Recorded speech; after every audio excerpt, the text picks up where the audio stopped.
بسم اللہ الرحمن الرحیم۔ مرغی کا گوشت جو آج کل ہمارے گھروں میں عام کھایا جاتا ہے، تقریباً ہر گھر میں ہفتے میں ایک بار یا کم سے کم مہینے میں ایک بار تو سبھی گھروں میں پکایا جاتا ہے۔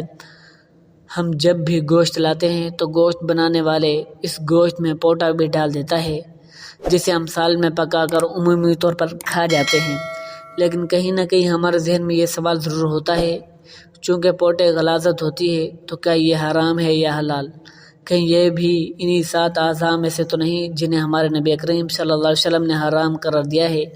ہمارے ہاں 2 طرح کے نظریات پائے جاتے ہیں۔ جو لوگ پوٹا پسند نہیں کرتے وہ کہتے ہیں پوٹا اجڑی کی طرح ہوتا ہے، کیونکہ اس میں بھی غلاظت ہوتی ہے اور پوٹے میں بھی غلاظت موجود ہوتی ہے، اس لیے مرغی کا پوٹا نہیں کھانا چاہیے۔ جبکہ ہمارے معاشرے میں بہت سے لوگ ایسے بھی ہیں جو کہ اجڑی کو کھانا پسند کرتے ہیں، اور وہ اجڑی کے ساتھ ساتھ آنتوں کو بھی کھانا پسند کرتے ہیں، اس لیے وہ لوگ کہتے ہیں مرغی کا پوٹا بھی حلال ہے۔ فقہا اس کے بارے میں لکھتے ہیں کہ پیشاب مثانے میں اکٹھا ہوتا ہے اور جانور کی ساری غلاظت اجڑی میں اکٹھی ہوتی ہے۔ پیشاب نجاست خفیفہ ہے اور پخانہ نجاست غلیظہ۔ جس طرح مثانہ مکروہ تحریمی ہے، اسی طرح اجڑی اور آنتوں کو بھی مکروہ تحریمی کہا گیا ہے۔ بحوالہ فتاوی رضویہ، کچھ فقہا کے مطابق اجڑی طبی کی حرکات کی وجہ سے مکروہ ہے اور کراہت کے ساتھ کھا لینی چاہیے۔ انہوں نے اس کو جائز قرار دیا ہے۔ جہاں حرام چیزوں سے پرہیز کرنے کا حکم ہے، وہاں مکروہ چیزوں سے بھی بچنا چاہیے۔ حلال اور حرام کے بارے میں اللہ تعالی نے قرآن پاک میں اس طرح بیان فرمایا، وہ رسول صاف ستھری چیزوں کو حلال فرماتے ہیں اور گندی چیزیں ان پر حرام کرتے ہیں۔ سورۃ الاعراف آیت نمبر 197۔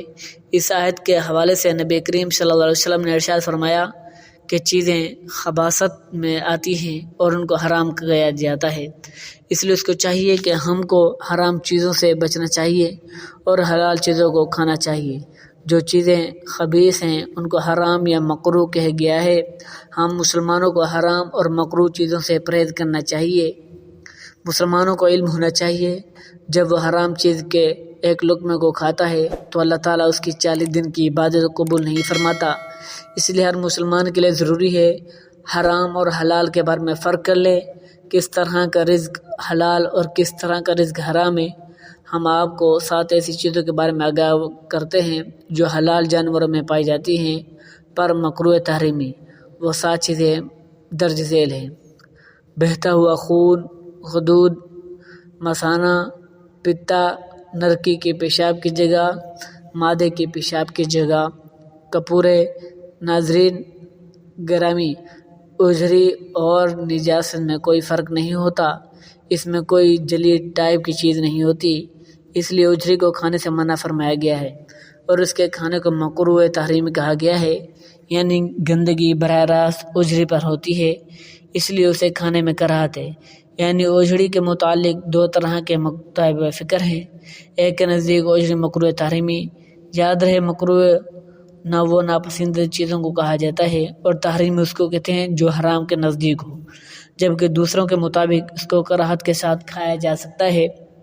لیکن مزے کی بات یہ ہے کہ مرغی کے پوٹے کے بارے میں تمام مکتبہ فکر متفق ہیں، تمام کے نزدیک مرغی کا پوٹا حلال ہے۔ مرغی کے پوٹے میں بھی گندگی ہوتی ہے، لیکن مرغی کے پوٹے میں ایک جلی ہوتی ہے جس کو اتار لیا جاتا ہے۔ جو گندگی جلی کے باہر ہوتی ہے وہ جلی کے ساتھ ہی صاف کی جاتی ہے، اس سے پوٹا صاف ہو جاتا ہے، اس لیے مرغی کا پوٹا کھانا جائز ہے۔ مجاہد رضی اللہ تعالیٰ عنہ سے مروی ہے، نبی اکرم صلی اللہ علیہ وسلم نے ارشاد فرمایا کہ بکری کی یہ چیزیں مکروہ فرمائی ہیں: آلات تراشل، کھسیے، گلی پیشاب کی جگہ، گٹلی، پتا، مثانہ، خون اور خون کراہت کی سے مراد کراہت تحریمہ ہے۔ دلیل سے ظاہر ہے نبی اکرم صلی اللہ علیہ وسلم نے خون کے ساتھ ساتھ باقی 7 چیزوں کو بھی کھانے سے روک دیا۔ ناظرین، یہاں آپ کو بتاتے چل رہے ہیں کپورے کو کھانے بھی فقہا مکروہ تحریمی قرار دیا ہے۔ اللہ تعالیٰ سے دعا ہے اللہ تعالیٰ ہم سب کو حرام چیزوں کو کھانے سے بچائے اور حلال چیزوں کو کھانے کی توفیق عطا فرمائے، آمین یا رب العالمین۔ جزاک اللہ۔